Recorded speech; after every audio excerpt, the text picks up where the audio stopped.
Welcome to Greenlit, the Buffalo 8 podcast. I'm your host, Matthew Halderman, and each week we're going to dive into a different piece of content, film and television, and we're going to talk with some of the biggest names in front of and behind the camera as we dive deep into how they were financed, produced, developed, marketed, and the crazy stories behind how many of them got made.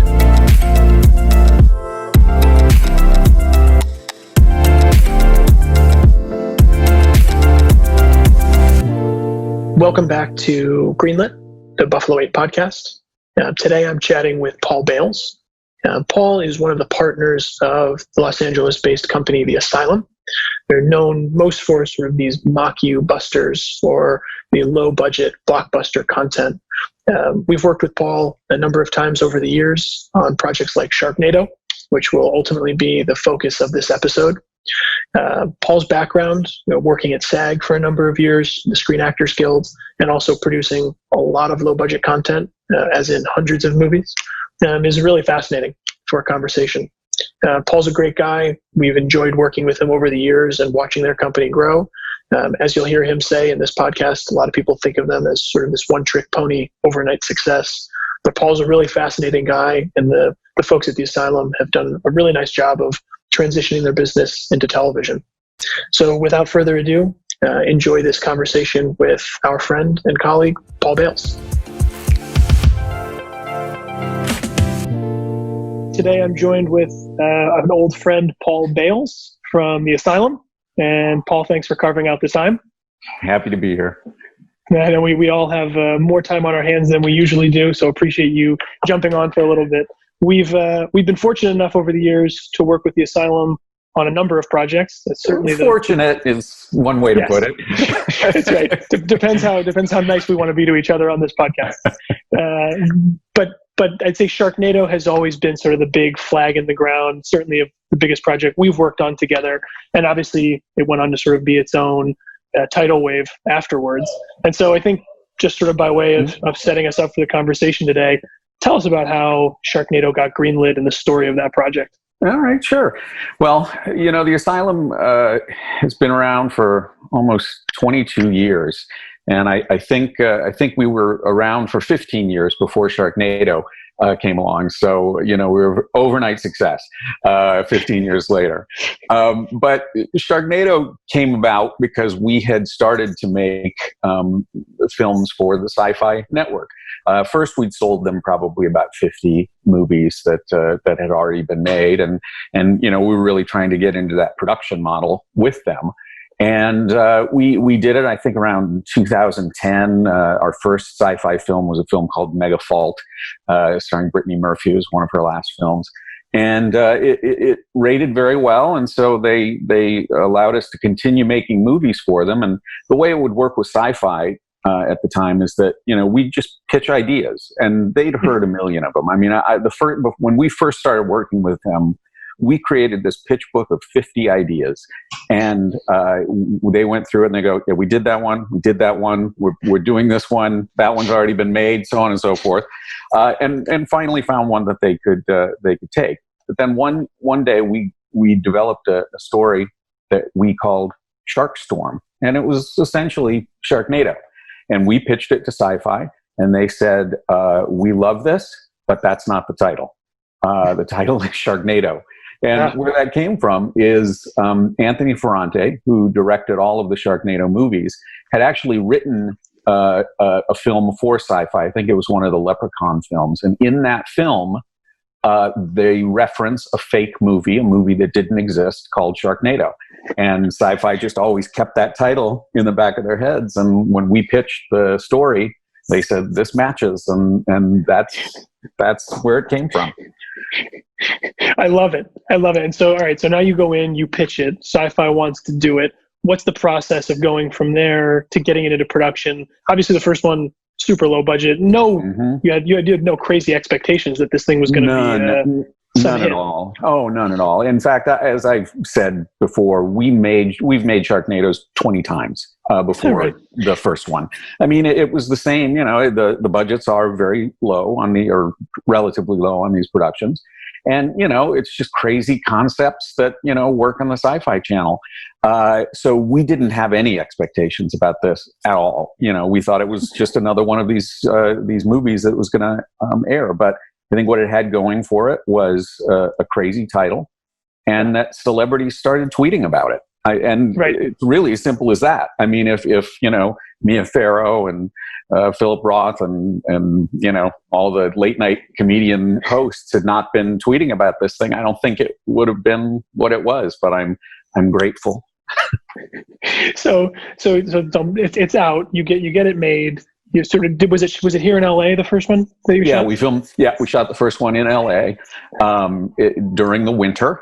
It's supposed to take place in July, as all of them did, and we made every single one of them in the winter, which was not horrible in Los Angeles, except for the scene where we had to flood Tara Reid's house. And the way that was done, which I thought was ingenious, is the production crew built the house set inside an empty swimming pool and then filled the pool. But that was, in the middle of the night in January of 2012 or 2013 or something like that. And I guess it was very cold. I wouldn't know because I'm just the producer. I stay home. Got it. And so you guys, it comes out on SyFy. And when was the first inkling? I know you say when people started tweeting, and at that point it took on a life of its own. Did SyFy contact you guys and say, hey, this thing's different than the other ones we've been doing with you? When was that a sense? Only after the fact. But I will say that, I turned on my computer as it was airing and saw the Twitter starting to blow up, and it just got bigger and bigger and bigger. And suddenly it's trending.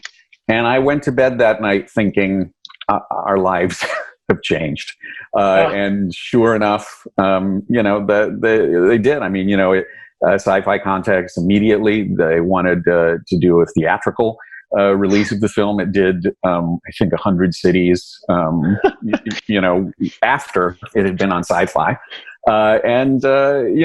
It just, the rest went from there. And then the support that, SyFy gave the rest of the series was amazing. I mean, more than we'd seen up to that point, more than we've seen since, all the way through 6, where, they'd put advertising toward it and, getting,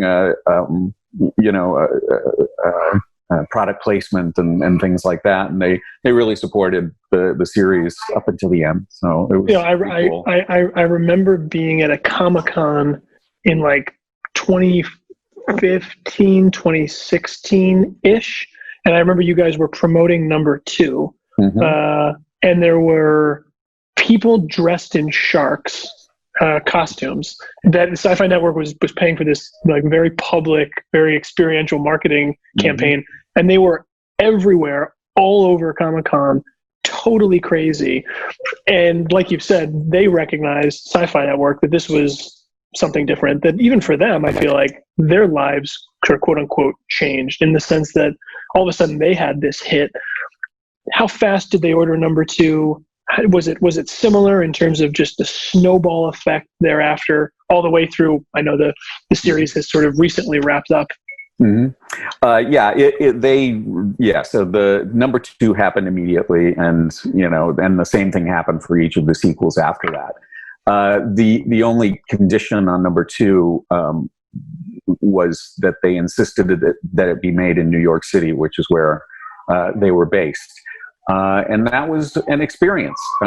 New York City is an expensive, Los Angeles is considered expensive, but it's nothing like New York. And again, shooting a summer film in the middle of winter in New York is a different experience than shooting a summer film in the winter in Los Angeles. But I'm happy to say that the budget was significantly higher for season 2. And that's another one of the good things that came about of the success of the first one.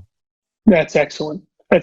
How much do you think, sort of now looking back over, what was it, Paul? Was it 7 years of your lives in the series? Yeah, about that, yeah. During those 7 years, how much changed? I know the business changed significantly. I mean, Sharknado 1 was like early days of Netflix streaming and Netflix originals. It was before the days of people wanting more television or serialized content as opposed to independent film content. Mm-hmm. You mentioned The Asylum having been around for 15 years, give or take, before Sharknado. And I love the quip about overnight success, which is so true, that people just think these things come out of thin air. How much changed? What changed the most during those 7 years? Forgetting that obviously now you guys had this sort of recognizable hit. What changed in the business at large that made The Asylum have to pivot or re-strategize? Well, so many ways, but it's sort of the history of independent filmmaking and independent filmmakers that we always have to pivot. When The Asylum first began, probably 60-70% of our revenue was based on home video rental business, the Hollywoods and Blockbuster videos, may they rest in peace. And that business completely disappeared almost overnight. The good news is that we kind of saw it coming. And so that's when we started to transition to doing television. But it's tough because our movies, up to the day that Blockbuster went out of business, they would report very well about how the films were doing. And the films were doing as well as they were 5 years earlier, up to the day that Blockbuster went out of business. So for us, it was the question of where did the audience go? And at first, it looked really good for us. And around the same time that we were making the first Sharknado film, VOD, meaning the traditional VOD that you get on your cable box, really seemed to be where the audience went. And the first couple of years, we did very well on this traditional VOD platforms because all of the platforms just listed movie titles alphabetically. And so, they've done a study and they found out that Americans in particular will not go past the letter L. So it's true.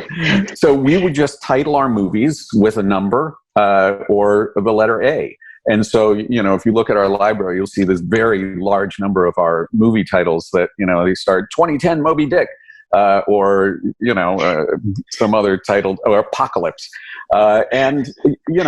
We were just killing. Literally, we were making as much money on the VOD platforms as we were from the home video. Unfortunately, those platforms became a little more sophisticated, and they started curating those spaces, and they would no longer list them alphabetically, and then it would become trays of, in theaters now or new and noteworthy. And, this great business for us almost immediately disappeared because, again, Americans are lazy and they don't want to go through 5 different pages to find something that they want to see. And so, that for us really made us gear up more and more to television productions. And so in addition to SyFy, we started doing Lifetime movies, as you know.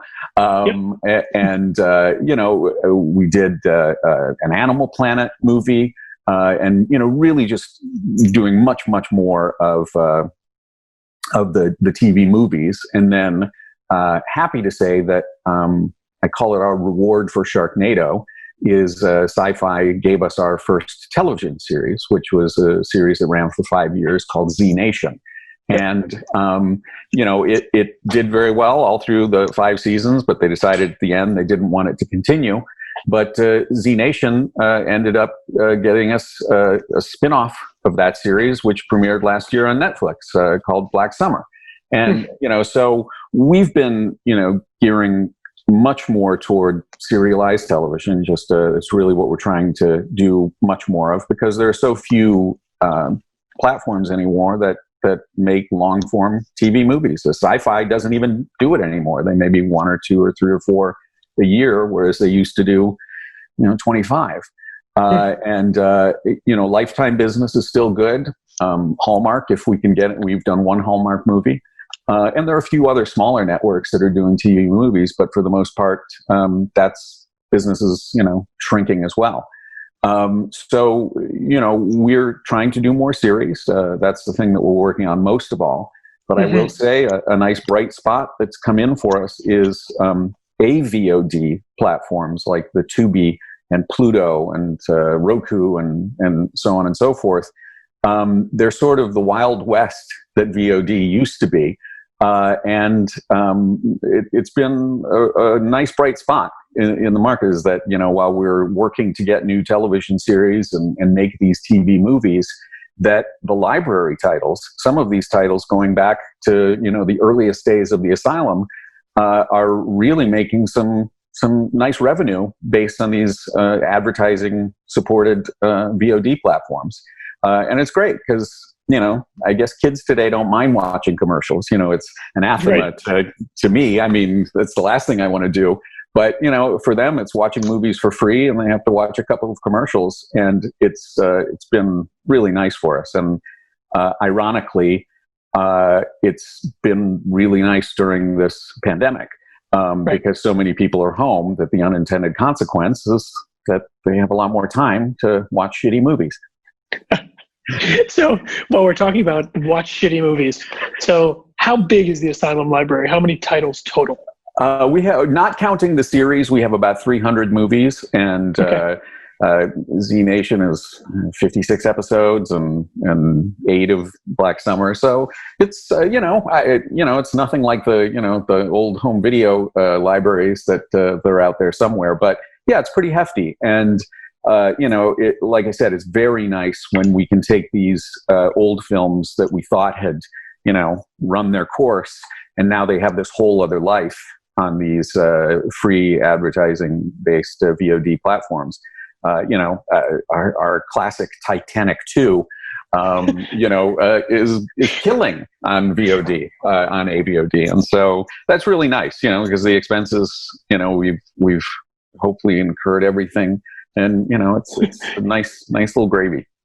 That's great. That's great. Do you know off the top of your head how big the Roger Corman library is? When I think about you guys, and I think about when we came into this business and we're building BondIt and Buffalo 8, I had so many friends who had worked or line produced or PA'd or production coordinated or done posts on Asylum movies that are now, and I'm sure you guys know way better than I do, that this sort of alumni network that you guys have, people are all over the entertainment business, from executives at places like Amazon to agents to big producers to, I'm sure, many people who are no longer in the entertainment business. But I'm curious, it always felt to me like you were building the modern day Corman business.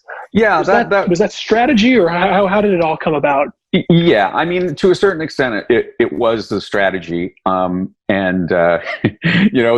have 2 partners, David, and we all got to have lunch with Roger one time, and he was very sweet. But I have to say that I got the sense that he didn't appreciate the comparisons as much as we did. But he was he is a gentleman, and this was 7-8 years ago, and what struck me is how up to date he was on everything in the industry. And he was not resting on laurels. He was about what is the thing that's coming up next. Wow. And so, that's exciting. That has a strategy for us to pursue that element. He came up in a whole different world where it was theatrical, where he was making theatrical films and releasing theatrical films. And for us, it's always been the home entertainment. But the Asylum was founded on a couple of rules or strategies. The first one is that we don't make what we want to make; we make what our buyers want us to make. And so, from the beginning and up until now, it used to be we'd go to Dallas, Texas every couple of weeks to visit the powers that be at Blockbuster and say, "What's working? What do you need more of?" And they would tell us, and we would make that.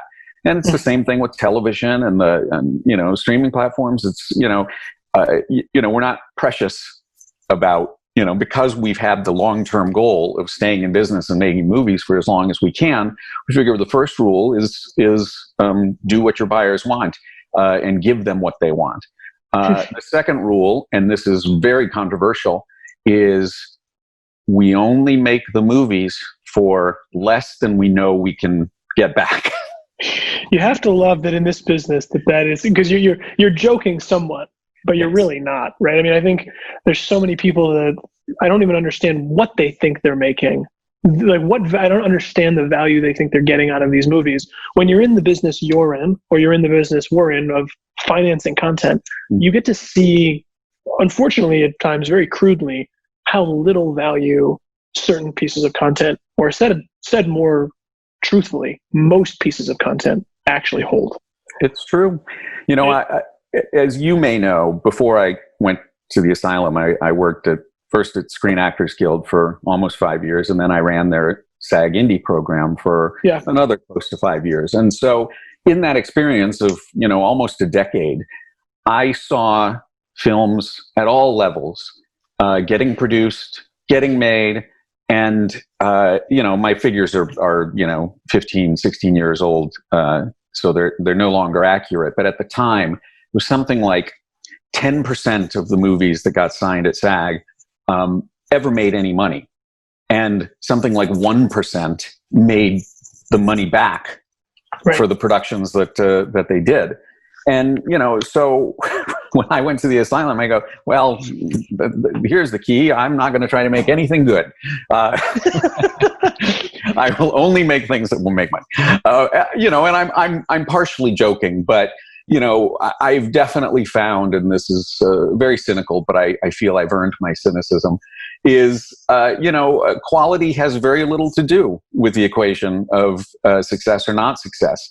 I helped shepherd brilliant movies, that never saw the light of day, that are sitting in someone's closet right now, that I thought they were fantastic films and fantastic filmmakers, but they just, either they weren't commercial, or they didn't know the right people, or they made them for too much. And that is sad. I sat in those rooms, as a SAG rep, and, I'm talking to a filmmaker who, it becomes clear in the conversation that they're mortgaging their house to make their movie. And, knowing what I know, that the likelihood is that it's going to sit in a closet somewhere, it's very discouraging. But I still say, make your movie. Just understand going into it, what your expectations are. I mean, if your idea is to make art, make art. But don't make it expensive. Yeah. What's the third principle, Paul? The first two are really great. I'm curious if there are more. Let's see. I like the idea that the third principle is don't make anything that's good. Just make things that are going to make money. I'll leave it there. That's it. Or sharks. Sharks are always.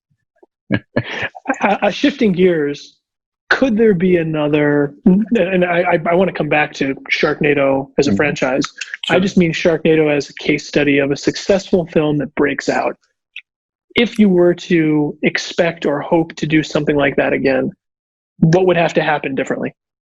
Obviously, it wouldn't be SyFy Network, like you've said, because they're not really in that business anymore. Social is such a big piece of it now, the cult of it all.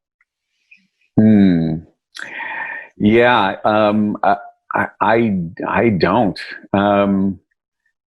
I can't imagine. The networks that are left making TV movies are such specific genres. Essentially, it's women in peril or Christmas movies, and I just don't know if you're going to break the mold. On either of those genres, that anything's gonna break out like that. I think that it could happen in a shorter form, and when I say short form, I'm not talking about the 5-minute micro movies, but TV series or streaming series. I definitely think we could see some breakouts coming in that way. Whether they'll come from us or not, who knows? It's TV series, as we've learned, it's a lot different than making movies, because the cost outlays are so big. At the very beginning, that it's tough. But we talk about could we use the Asylum model and make a series? And we believe that we could. We just need to convince somebody to give us the money to do it. and BondIt, maybe. Sounds about right. It sounds like a phone call I'll be getting in a couple of weeks from one of you. What are you guys working on now, Paul, that you're excited about? I know television as just sort of a whole is where the focus seems to be trending. Mm-hmm. But is there any project in particular you want to talk about or you can talk about that's something you guys are excited about? What is the latest piece of shit that we're working on? I don't know if excitement is what I would describe it as. But I think it's interesting that we, just like everybody else, is looking at what does this new world look like. Yeah. And in the first couple of weeks of stay-at-home orders, we instructed all of our writers to start writing the scripts in pandemic environments, so that everybody's wearing masks and you have as few cast of characters as possible. And it's going to be interesting in a couple of years of what comes out, either from us or from other production companies of the new normal. You have an incredible, you always have, and so have your partners, and I think anyone that knows you guys knows that you have just an incredible self-deprecating humor and awareness about what the asylum is, what the asylum isn't, and that's really why it's been successful. Were you guys ever upset or hurt by any nasty press or people attacking the business model or the movies? Or to me, I always got it from a business perspective. Like, right. I'm someone similarly to you who I really love film and I love art, but I really love business and I love building something that is a real business. And this is an industry where oftentimes those two things are seriously at friction with one another. Mm-hmm. From your perspective, were you guys ever hurt? Was there ever an unbelievably funny review or I'm sure there's many things you guys were doing. There have been many. Early on when I first started the asylum, I remember getting an email from somebody who wrote and said, "This movie was so terrible. I hope that you and your family die in a fire." Okay, and for me, no, it did not hurt my feelings, because I thought, boy, if people are this worried about crappy popcorn movies, then they've got bigger problems than I do.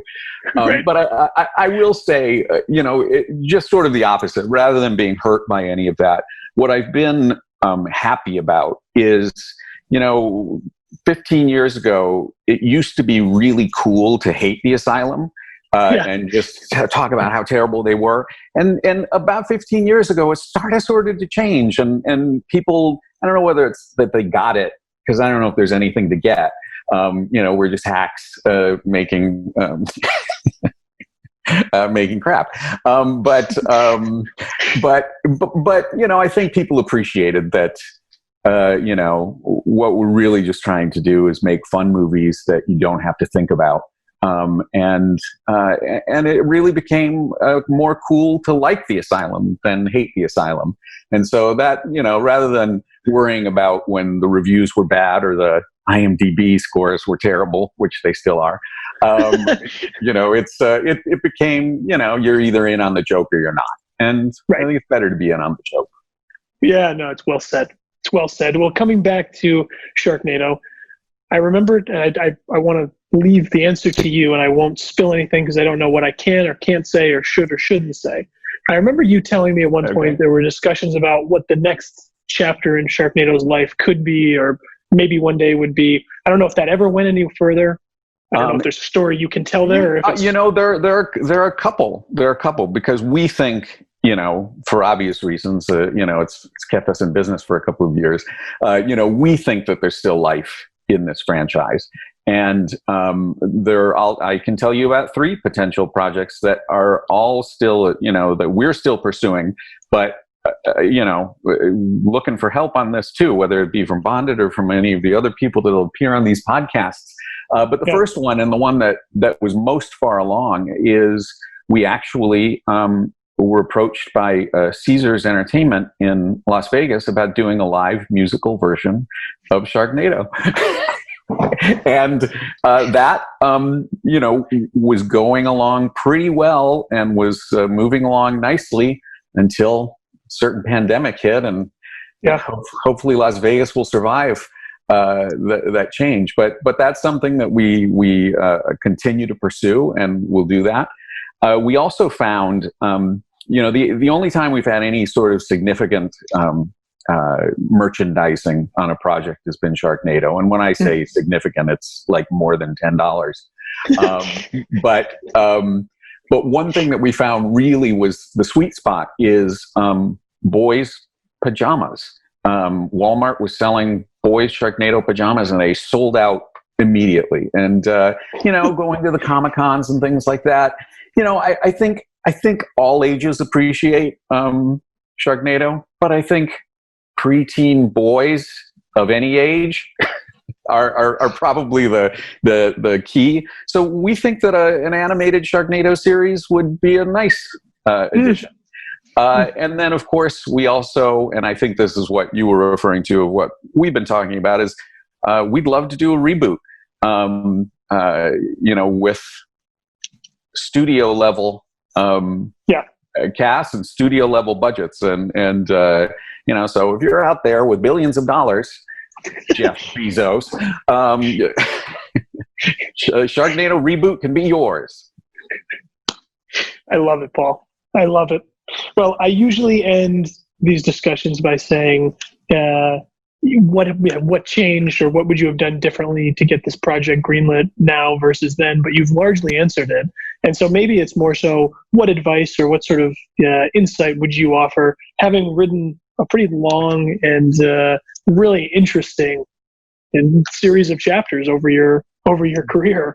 What advice would you offer to yourself looking back when you guys started Asylum early days, knowing what you know about it now and knowing what you know about the business today? Yeah, well, I'm only half joking when I say that if I were giving advice to somebody now, I would not take the path that we've taken because it doesn't exist anymore. What I think people should do, and nobody ever takes me up on this advice, and I've said it at many, many panels, is start a YouTube channel. The cost for entry is very low. If it hits, it can really hit and make a big difference.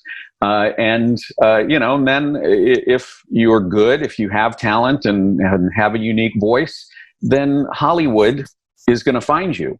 But right. Even if they don't, you're going to be creative and you're going to be creating and do what you do.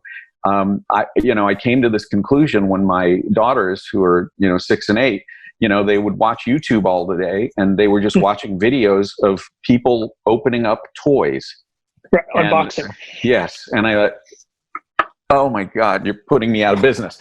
But then when you find out that these people who are making these videos are making a significant amount of money, so much so that they don't want to leave their houses, that for me is the advice I would give somebody, is get onto these video platforms with something creative and unique and fun. And if you're not able to make a living at it, at the very least, you're going to be creative and you're going to be creating something.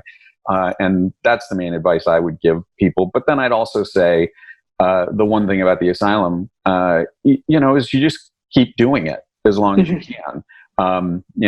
As we started off talking about the overnight success, I mean, it literally came 15 years after the company had founded, and the company had made over 100 movies at that point. And, so there's an argument to be made that, we were nothing until Sharknado, but we were doing what we loved. And, we have this library that, it's paying off now. And that wouldn't have happened if we'd, given up in 2012 before Sharknado. Were there, and this is sort of a serious question, but were there considerations, were there moments, I'm sure, where it was tough going building that business, and there were moments where it felt like it made more sense to go do something else, and had you not stuck it out, you wouldn't have seen through the other side of that tunnel? Yeah, no question. I mean, I think the first time that came about, as we talked about, was when the video rental business collapsed. I mean, Blockbuster and Hollywood, which were the two main chains, owed us, 6 figures, when they went bankrupt. And of course, we never saw any of that. And, there were definitely moments at that time of going, can we continue?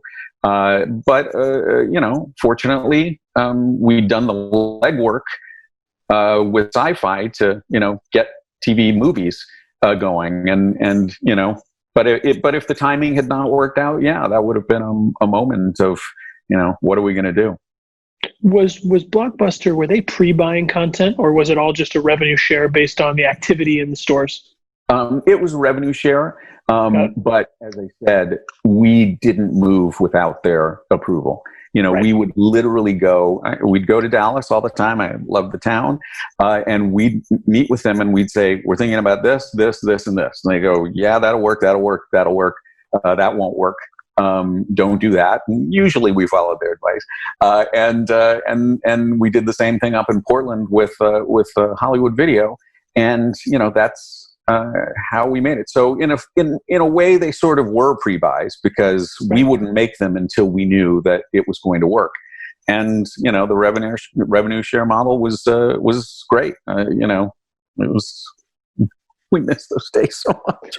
Well, it sounds like they were way more fair and honest in terms of their reporting than people that do a rev share these days. Yeah, I think that's absolutely true. And it's a little frightening, and I don't want to finger specifically any companies that we do business with now, but it's challenging when they can unilaterally change the terms of the revenue sharing or the however the payments are made.